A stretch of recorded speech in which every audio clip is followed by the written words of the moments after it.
ಇವತ್ತಿನ ಈ ಒಂದು ಎಪಿಸೋಡಲ್ಲಿ 4 ತಂಡಗಳಾಗಿ ವಿಂಗಡಣೆಯಾಗಿದ್ದಾವೆ ಈ ಒಂದು ಅಗ್ನಿ ಪರೀಕ್ಷೆಯಲ್ಲಿ. ಇವತ್ತಿನ ಎಪಿಸೋಡಲ್ಲಿ ಮೊದಲನೇದಾಗಿ ಪೂರ್ಣಿಮಾ ಅವರ ತಂಡದವರಿಗೆ ಯಾರು ನಮ್ಮ ತಂಡದಲ್ಲಿ ವೀಕ್ ಇದ್ದಾರೆ ಅನ್ನೋ ವಿಚಾರ ಕುರಿತು ವಾದ ಅಪವಾದ ಕುರಿತು ಈ ಒಂದು ಚಟುವಟಿಕೆಯಲ್ಲಿ ಭಾಗವಹಿಸಬೇಕಾಗುತ್ತೆ. ಸೋತವರು ಮನೆಗೆ ಹೋಗ್ತಾರೆ, ಗೆದ್ದವರು ಮುಂದಿನ ಹಂತಕ್ಕೆ ತೇರ್ಗಡೆ ಆಗುತ್ತಾರೆ.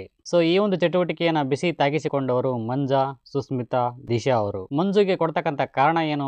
ಬಟ್ಟೆ ಹಾಕೊಂಡು ಕಾಮಿಡಿ ಮಾಡ್ಲಿಲ್ಲ ಇವರು, ಬರೀ ಬಟ್ಟೆ ಹಾಕೊಳ್ಳೋದ್ರಲ್ಲಿ ಕಾಮಿಡಿ ಮಾಡಿಬಿಟ್ರು. ಇನ್ನು ಸುಸ್ಮಿತೆಗೆ ಕೊಡ್ತಕ್ಕಂಥ ಕಾರಣ, ಇವ್ರು ಇರೋ ಸ್ಟ್ರೆಂತ್ ಗೆ ಆ ಕೀ ಹುಡ್ಕೋ ಗೇಮ್ ಅಲ್ಲಿ ಮಸ್ತಾಗಿ ಆಟ ಆಡ್ಬೋದಿತ್ತು ಇವರು, ಆದ್ರೆ ಇವ್ರು ಹಾಗೆ ಆಡ್ಲಿಲ್ಲ, ಸುಮ್ನೆ ಕೆರ್ಕೊಂಡ್ ಕುತ್ಕೊಂಡ್ಬಿಟ್ರು. ಇನ್ನು ದಿಶಾ ಅವರಿಗೆ ಕೊಡ್ತಕ್ಕಂಥ ಕಾರಣ, ಮೆಂಟಲಿ ಇವರು ಸ್ಟ್ರಾಂಗ್ ಇಲ್ಲ, ಅದಕ್ಕೋಸ್ಕರ ನಾನು ಇವ್ರನ್ನ ನಮ್ಮ ಟೀಮ್ ಅಲ್ಲಿ ಇರ್ತಕ್ಕಂಥ ವೀಕ್ ಕಂಟೆಸ್ಟೆಂಟ್ ಅಂತ ನಾನು ಕನ್ಸಿಡರ್ ಮಾಡ್ತೀನಿ ಅಂತ ಹೇಳ್ತಾರೆ ಪೂರ್ಣಿಮಾ ಅವರು.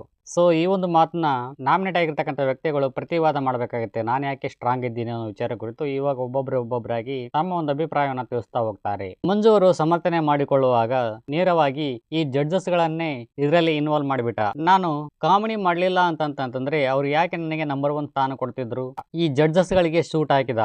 ಹೀಗಿರುವಾಗ ಇಲ್ಲಿ ಜಡ್ಜಸ್ ಗಳಿಗೆ ಈ ಮಂಜನ್ನ ರಿಜೆಕ್ಟ್ ಮಾಡೋ ಆಗಿಲ್ಲ, ಕಂಪಲ್ಸರಿ ಆಗಿ ಇವ್ರನ್ನ ಸೇವ್ ಮಾಡ್ಲೇಬೇಕು ಇವರು. ಹಂಗೆ ಆಯ್ತು, ಮಂಜು ಈ ಒಂದು ಜಡ್ಜಸ್ ಗಳಿಂದ ಸೇವ್ ಆಗ್ತಾನೆ. ಫಿಸಿಕಲಿ ನಾನು ಸ್ಟ್ರಾಂಗ್ ಇದ್ದೀನಿ, ಪೂರ್ಣಿಮೆಗೆ ನನ್ನ ಸ್ಟ್ರೆಂತೇ ಗೊತ್ತೇ ಇಲ್ಲ ಅಂತ ಸುಸ್ಮಿತಾ, ನಾನೇನ್ ಕಮ್ಮಿ ಇಲ್ಲ ಕಣಮ್ಮ, ಇಲ್ಲಿರೋ ಫೀಮೇಲ್ ಕಂಟೆಸ್ಟೆಂಟ್ ಗಳಿಗೆ ಹೋಲಿಕೆ ಮಾಡಿದ್ರೆ ನಾನು ಎಷ್ಟೋ ಫಾರ್ ಬೆಟರ್ ಆಗಿದ್ದೀನಿ ಅಂತ ದಿಶಾ ಶೆಟ್ಟಿ. ಸೊ ಇವರಿಬ್ಬರಿಗೂ ಫೈಟ್ ಶುರುವಾಗುತ್ತೆ. ಇವರಿಬ್ರು ತಮ್ಮನ್ನು ತಾವು ಪ್ರೂವ್ ಮಾಡಿಕೊಳ್ಳೋದು ಬಿಟ್ಟು ತಮ್ಮ ಪರ್ಸನಲ್ ಕಾರಣಗಳನ್ನು ಜಾಸ್ತಿ ಪ್ರಸ್ತಾಪ ಮಾಡ್ತಾ ಹೋದ್ರು. ಹೀಗಿರುವಾಗ ಸುಸ್ಮಿತಾ ಅವರು ಮನೆ ದಾರಿ ಹಿಡಿತಾರೆ, ದೀಕ್ಷಾ ಅವರು ಮುಂದಿನ ಹಂತಕ್ಕೆ ರೀಚ್ ಆಗುತ್ತಾರೆ. ನಂತರ ಇನ್ನೊಂದು ಟಾಸ್ಕ್ ಆಡೋಕೆ ಹೇಮಲತಾ ತಂಡದವರು ಬರ್ತಾರೆ. ಹೇಮಲತಾ ಅವರು ಚರಣ್ ಶೆಟ್ಟಿ, ಅನನ್ಯ, ಕಿರಣ್ ಶಾಸ್ತ್ರಿ ಅವ್ರನ್ನ ಇವರು ನಮ್ಮ ತಂಡದಲ್ಲಿ ಇರ್ತಕ್ಕಂಥ ವೀಕ್ ಕಂಟೆಸ್ಟೆಂಟ್ ಅಂತ ಇವ್ರನ್ನ ನಾಮಿನೇಟ್ ಮಾಡ್ತಾರೆ. ಚರಣ್ ಶೆಟ್ಟಿಗೆ ಕೊಡ್ತಕ್ಕಂಥ ಕಾರಣ, ತಂಡದಲ್ಲಿ ಇರೋಕೆ ಕಾನ್ಫಿಡೆಂಟೇ ಇಲ್ಲ ಇವರಿಗೆ ಅಂತ ಹೇಳ್ತಾರೆ. ಇನ್ನು ಅನನ್ಯಗೆ ಇವ್ರಿಗೆ ಏನೂ ಅರ್ಥನೇ ಆಗೋದಿಲ್ಲ, ಅದಕ್ಕೋಸ್ಕರ ನಾನು ಇವ್ರನ್ನ ನಾಮಿನೇಟ್ ಮಾಡ್ತಾ ಇದ್ದೀನಿ ಅಂತ ಹೇಳ್ತಾರೆ. ಕಿರಣ್ ಶಾಸ್ತ್ರಿ ಅವರಿಗೆ ಇವರು ತುಂಬಾ ಮಾತಾಡ್ತಾರೆ, ಅದಕ್ಕೋಸ್ಕರ ನಾನು ಇವ್ರನ್ನ ನಾಮಿನೇಟ್ ಮಾಡ್ತಾ ಇದ್ದೀನಿ ಅಂತ ಹೇಳಿ ಒಂದು ಸ್ಟ್ರಾಂಗೆಸ್ಟ್ ರೀಸನ್ ಕೊಡೋದ್ರಲ್ಲಿ ಹೇಮಲತಾ ಅವರು ದಾರಿ ತಪ್ಪಿದ್ರು ಅಂತ ನನಗನ್ಸುತ್ತೆ. ಇಲ್ಲಿ ಈ ಚಟುವಟಿಕೆಯಲ್ಲಿ ಹೇಮಲತಾ ಅವರು ಸರಿಯಾಗಿ ಕಾರಣಗಳನ್ನು ಕೊಡದೇ ಇದ್ದಿದ್ದಕ್ಕೆ ಜಡ್ಜಸ್ ಗಳೆಲ್ಲ ಸೇರ್ಕೊಂಡು ಹೇಮಲತಾ ಅವರನ್ನು ಸಹ ನಾಮಿನೇಟ್ ಮಾಡಿದ್ರು. ಚರಣ್ ಶೆಟ್ಟಿ ಅವರು ತಮ್ಮ ಒಂದು ವಾದಕ್ಕೆ ಪ್ರತಿವಾದ ಮಾಡ್ತಾರೆ. ಹೇಮಲತಾ ಅವರು ಮೂಲೆ ಗುಂಪಾಗ್ಬಿಟ್ಟಿದ್ದಾರೆ, ಇವರಿಗೆ ಟೀಮ್ ಲೀಡರ್ ಆಗೋಕೆ ಜವಾಬ್ದಾರಿ ಇಲ್ಲ ಅಂತ ಹೇಳ್ತಾರೆ ಚರಣ್ ಶೆಟ್ಟಿ ಅವರು. ಸೊ ನಂತರ ಅನನ್ಯ ಅವರು ಸಹ ಡಿಬೇಟ್ ಮಾಡ್ಕೊಳ್ತಾರೆ.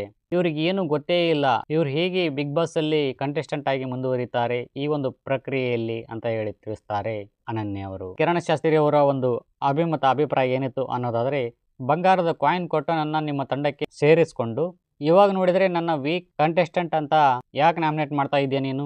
ಹಂಗಿದ್ನಪ್ಪ ಅಂದ್ರೆ ನನ್ನ ಯಾಕೆ ತಗೊಳಕ್ ಹೋಗಿದ್ದಿ? ಅಷ್ಟೊಂದು ಬಂಗಾರದ ಹಣವನ್ನು ಕೊಟ್ಟು ನಾಮಿನೇಷನ್ ಮಾಡೋಕ್ಕೋಸ್ಕರ ನೀನು ಖರೀದಿ ಮಾಡಿದ ನನ್ನ ಅಂತೇಳಿ ಸ್ಟ್ರಾಂಗ್ ಆಗಿ ರೀಸನ್ ಕೊಟ್ಟು ತಮ್ಮ ಒಂದು ಪ್ರತಿವಾದವನ್ನು ಮಂಡಿಸ್ತಾರೆ ಕಿರಣ್ ಶಾಸ್ತ್ರಿ ಅವರು. ಇವೆಲ್ಲ ವಾದ ವಿವಾದಗಳನ್ನ ಪರಿಶೀಲಿಸಿ ಜಡ್ಜಸ್ಗಳು ಕಿರಣ್ ಶಾಸ್ತ್ರಿ ಮತ್ತು ಚರಣ್ ಶೆಟ್ಟಿನ ಅನನ್ಯನ ಸೇವ್ ಮಾಡಿ ಹೇಮಲತಾನ ನಾಮಿನೇಟ್ ಮಾಡ್ತಾರೆ. ಆದ್ರೆ ಹೇಮಲತಾ ಅವರು ಸಾಕು, ನಿಮ್ಗಳ ಸಹವಾಸನೆ ನನಗೆ ಬೇಕಾಗಿಲ್ಲ, ನಾನೇ ಬಿಟ್ಟು ಹೋಗ್ತೀನಿ ಅಂತ ಹೇಳಿ ಕ್ವಿಟ್ ಆಗ್ತಾರೆ ಈ ಒಂದು ಅಗ್ನಿ ಪರೀಕ್ಷೆಯಿಂದ. ಸೊ ನನ್ನ ಪ್ರಕಾರ ಹೇಳೋದಾದ್ರೆ ಇವ್ರ ಕಡೆಯಿಂದ ಒಳ್ಳೆ ಡಿಸಿಷನ್ ಅಂತಾನು ಹೇಳ್ಬೋದು. ಮಾನ ಮರ್ಯಾದೆಯಿಂದ ಇರೋರು ಯಾರು ಕೂಡ ಈ ಒಂದು ಶೋ ಅಲ್ಲಿ 2 ದಿನಾನೂ ಸಹ ಇರೋಕ್ಕಾಗೋದಿಲ್ಲ. ಹಂಗೆ ಈ ಮಾನ ಮರ್ಯಾದೆ ಇರೋ ವ್ಯಕ್ತಿಗಳನ್ನು ಈ ಚಾನೆಲ್ನವರು ಈ ಒಂದು ಬಿಗ್ ಬಾಸ್ ಅಲ್ಲಿ ಇಟ್ಕೊಳ್ಳೋದು ಇಲ್ಲ.